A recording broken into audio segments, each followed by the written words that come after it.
रात के तीसरे पहर झांसी के किले के भीतर अजीब सन्नाटा था। दीवारों पर मशालें बुझती जा रही थीं, पर किले के एक कोने से आती थी लोहे की टकराहट की आवाज और किसी के सांसों की गर्मी। किसी ने खिड़की से झांका। आसमान पर काले बादल थे और धरती पर चुप्पी से गूंजता हुआ तूफान। वो घोड़ा दौड़ता हुआ और उसकी पीठ पर एक छाया। क्या वो रानी है? सिपाही ने फुसफुसाया। नहीं, वो आग है, झांसी की आग। मणिकर्णिका, एक छोटी सी लड़की, वाराणसी की गलियों में तलवार और घोड़े से खेलने वाली। मां नहीं रही।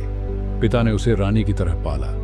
नजरों में जुनून था और दिल में एक अलग ही आग। जब वो झांसी की रानी बनी, लक्ष्मीबाई, तब किसी ने नहीं सोचा था कि ये स्त्री अंग्रेजों की सबसे बड़ी चुनौती बनेगी। जब अंग्रेजों ने डॉक्ट्रिन ऑफ लैप्स के तहत उनके राज्य को हड़पने की कोशिश की और कहा कि उनके दत्तक पुत्र दामोदर राव को उत्तराधिकारी नहीं माना जाएगा, रानी ने दरबार में सबके सामने एक वाक्य बोला, मैं अपनी झांसी नहीं दूंगी। उनके शब्दों में सिर्फ विरोध नहीं था, वो थी चेतावनी, एक आने वाले तूफान की आहट। अंग्रेजों ने घेरा डाल दिया। तोपें गरजने लगी, किले की दीवारें हिलने लगी, पर रानी लक्ष्मीबाई सफेद घोड़े बादल पर सवार, जंजीरों को चीरती, गोले को चीरती आगे बढ़ती रही।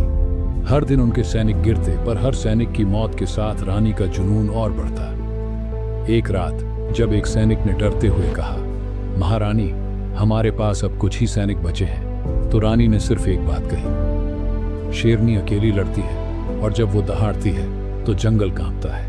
एक रात्रि उनके ही दरबार के एक सदस्य ने गुप्त सूचना देकर अंग्रेजों को किले में प्रवेश कराया। किले के भीतर खून बहने लगा। सैनिक पीछे हट रहे थे। रानी को जख्म लगा, पर वो रुकी नहीं। दामोदर राव को पीठ से बांधा, तलवार को कमर से कसकर बांधा और फिर बादल पर सवार होकर किले की दीवार से छलांग मारी। ऐसा कहा जाता है कि बादल ने रानी को 20 फीट नीचे उतारा, जान बचाने के लिए। जख्मी रानी को लेकर कुछ वफादार सैनिक एक बाबा के आश्रम में पहुंचे। रानी समझ चुकी थी, जख्म गहरे हैं और अब युद्ध केवल शरीर का नहीं, आत्मा का है। उन्होंने बाबा से कहा, मुझे अंग्रेजों के हाथों मरना मंजूर नहीं, मेरी चिता तैयार करो, मैं अपना आखिरी युद्ध अग्नि से लड़ूंगी।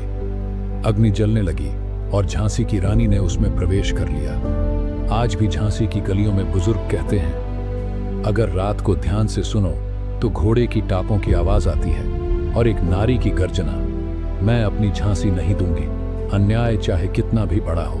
एक अकेली आत्मा भी इतिहास बदल सकती है।